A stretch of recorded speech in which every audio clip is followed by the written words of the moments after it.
Hello everybody, welcome to the first news update of the day. I took a break the last few days to work on my personal health, and I can confirm that I'm perfectly fine. Thank you so much for all the kind messages. We're going to have so many videos and news updates for you guys today throughout the whole day, so subscribe to the channel if you haven't yet.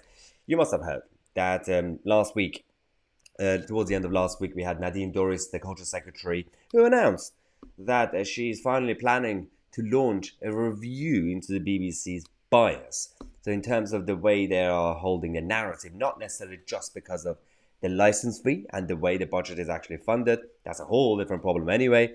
But we now actually have confirmation that they are putting through the documents and process to essentially launch this review. It's good news. To be fair, it's a start. It's not completely perfect. And Nadine Dorries says that the government is committed to ensuring the BBC is more impartial, more accessible, and more reflective of our country's variety of viewpoints.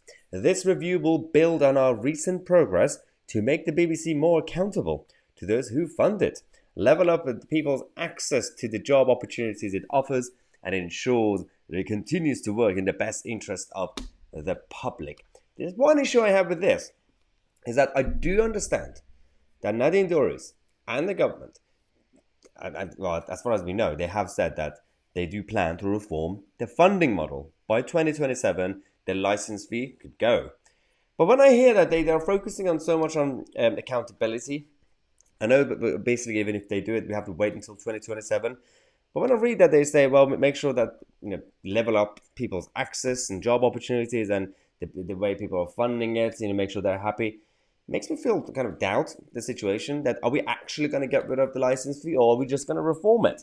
Because I'm not really satisfied with just a little bit of reform. I want the whole thing to go. It's their job to sort out their own structure, funding, and also their programming. They could be biased. I don't care as long as they fund it themselves. I mean, we had so many examples over the last few years. We had once Newsnight's Emily Maitlis who had to apologize for not only sharing anti-government tweets, she had a massive rant and a monologue on Newsnight against the government. And it was so biased and there was absolutely no way that they could follow the BBC's charter's rules. And then we also had the BBC Radio 4 doing a poem that was essentially anti-Thatcher, comparing it to cancer. It was absolutely chaotic. We had so many other situations in the past where Lewis Goodall, for example, broke the BBC rules in terms of the hiring process with Jess Brammer. We had so many tweets problems on social media. We had, again, bias against the Reform UK and Richard Tice.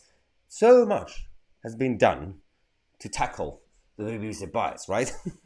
Nothing has changed. Nothing has changed.